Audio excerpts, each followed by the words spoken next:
Christie Sides is back at it again after the Indiana Fever lose to the Las Vegas Aces 88-69 in front of a sold-out arena, record-breaking. It seems every time they lose and she goes to the press conference, she always makes reference to Caitlin Clark on the reason why they lost. But before we get off on today's podcast, tell a friend to tell a friend.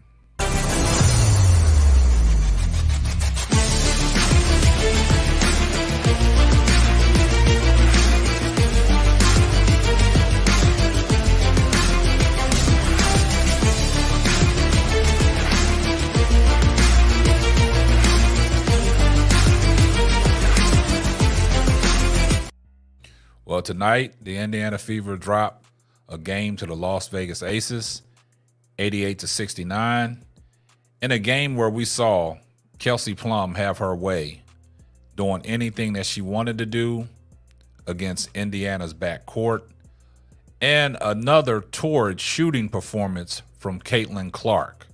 Now, this game was played in front of a sold-out arena where the Aces had to move their game. This game made history. They played in front of 20,366 fans, the highest regular season single game attendance in the WNBA since 1999. Now, the crowd was on their feet from start to finish.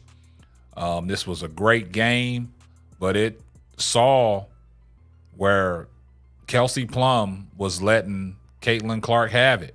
And it seems that every time somebody goes at Caitlin Clark and she gets dogged out defensively, it seems that Christie Sides, every time she goes to the post-game press conference after the game and they ask her questions, she always wants to bring up the defense.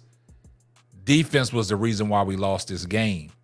So basically, if your guard is getting torched, who are you making the reference to? Are you making the reference to Caitlin Clark again? I mean, this ain't the first time you have done this, Christie Sides, and that's why a lot of Caitlin Clark fans want to have you replaced as the coach.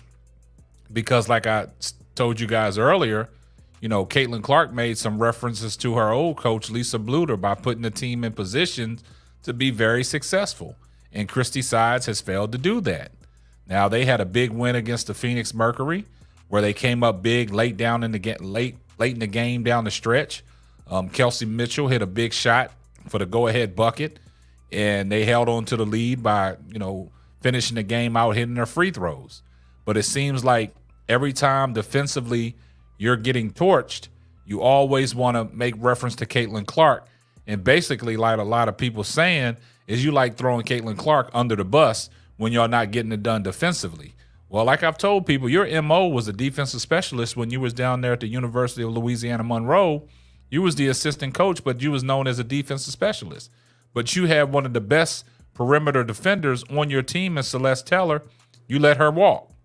So now that your guard play is not elite defensively, and when you're playing these stellar guards on these better teams that are in the WNBA, you're actually getting torched. But every time you go to the post-game press conference, you always want to make reference to what Caitlin Clark is not out there doing. You done came in the post-game press conference talking about it's not your fault that Caitlin Clark is not shooting the ball. You advised her to take more shots, but she's not taking the shots. So you're trying to, not take the blame, but sometimes you got to be accountable. And it seems like you're not holding yourself accountable, because it starts from the top and then it rolls downhill. Now, a lot of people are saying that, you're just not the coach for Caitlin Clark. You're not bringing out the best in her. Like these torrid shooting nights that Caitlin Clark is having, it starts with the coach as well. I mean, you got to put her in position to have better looks. Ball screens, pin downs, flare outs, flashes, cuts. Everything can't just be around the perimeter. She got to get downhill as well. Draw up some plays for some easy touches for easy buckets. But you failed to do that. But the games that I see that, you're getting beat, you always hang your hat. We're getting beat defensively, but you always want to throw Caitlin Clark under the bus. So let's take a listen to what Christie Sides and said in a post-game press conference after the Knights loss against the Las Vegas Aces? After the other night in Phoenix, coming into this game, the confidence level that this team is playing with right now compared to that 11-game gauntlet in 20 days, the tweaks, the adjustments. Can you just talk about, the differences that you're seeing and that you're enjoying not having to sort of cringe during games at? Yeah, I think probably the first thing that comes to mind is just the chemistry amongst the group, the team that's out there. Just having time to practice after that 11-game road trip. I felt like that's what it was. Just having that time, it just builds confidence with each other. It gets people on the same page, understanding where people are going to be in certain moments. Just them getting some time together. We came here and it was that back-to-back, and that was just it was just tough. I think we were down, 5 or 7 with 5 minutes to go in the third, and I think we just ran out of gas at that point. There was one time that I asked Aaliyah and Caitlin, it was after the first win in LA, just how are you doing mentally? How impressed have you been since the wins have started coming with what they're doing away from the court? And I mean, chemistry is good, but in terms of just the mental aspect of just riding the wave of everything that this team has had to endure. Yeah, there really hadn't been a scouting report for us on that part of it. We're kind of having to ride this wave together and figure it out. For me, their mental health was so important, and it is still important. I mean, some of the expectations are so high for this young team, and where we are right now it's just kind of where I thought we would be in this year 2 of this, rebuild, adding some new players. But these guys, they've just shown so much resiliency. And I say it all the time, they just keep showing up, and our goal is just to keep getting better every time we have the opportunity. You on Zoom, Tony, you want to start, then we'll go to Scott? Yeah. Hey, Coach, how you doing? Hey, my man. Exactly halfway through the season, entering today. I'm curious what you think is the biggest positive you've gotten out of the first half and the thing you need to work on the most in the second half.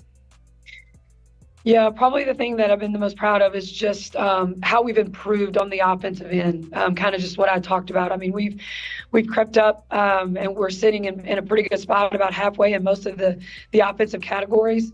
And I think that will continue to get better. I feel like after the break, during the All-Star break, we'll have time to really focus more on the defensive end. Not forget about we're going to work on that offensive end, but just that defensive end where we can work on some things, Christie, add some things to our toolbox that we can do during games that we haven't had time to really work on. I'm curious if you've had any pitches to others about the. Now, you heard what Christie Sides said at the end about the defense, man, adding some new wrinkles in. She's not slick. Because this ain't the first time that she's complained about the defense, man. And if you're a coach and, from the naked eye, and people looking in on it, it's glaring out there that Caitlin Clark is not the best defender. They putting her in every action. Tonight, Kelsey Plum and Asia Wilson was putting her in the pick and roll action. She couldn't keep up with Kelsey Plum. Kelsey Plum was doing what she wanted to do. It's just hard for a coach just to keep, circling out your star player defensively.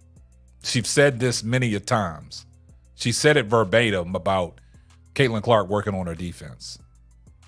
And then also you're trying to throw some more excuses in there about, their mental health. I know mental health is important, but you're trying to throw another excuse in there. There's too many excuses with Christie Sides. We don't know what she's going to come up with next, man. Just take accountability, for your coaching style. You got to have your team prepared to play. And you don't have to, put nobody out there or throw them under the bus. We know Caitlin Clark's defensive deficiency is not there. But you don't have to blatantly just keep coming to the post-game press conference and singling her out. But, hey, that's what Christie Sides does. So you guys let me know what y'all think about, Christie Sides now, just blatantly, just really putting Caitlin Clark out there. But that's going to wrap up another episode of the Simply Ball Dropping Podcast. Make sure you pin your comments down below. I'd love to hear from you. And that's going to wrap up another episode. And we're going to catch you on the next one. Deuces. Thanks for listening to the Simply Ball Dropping podcast. Be sure to subscribe, like, and share on all major platforms. That's all, folks.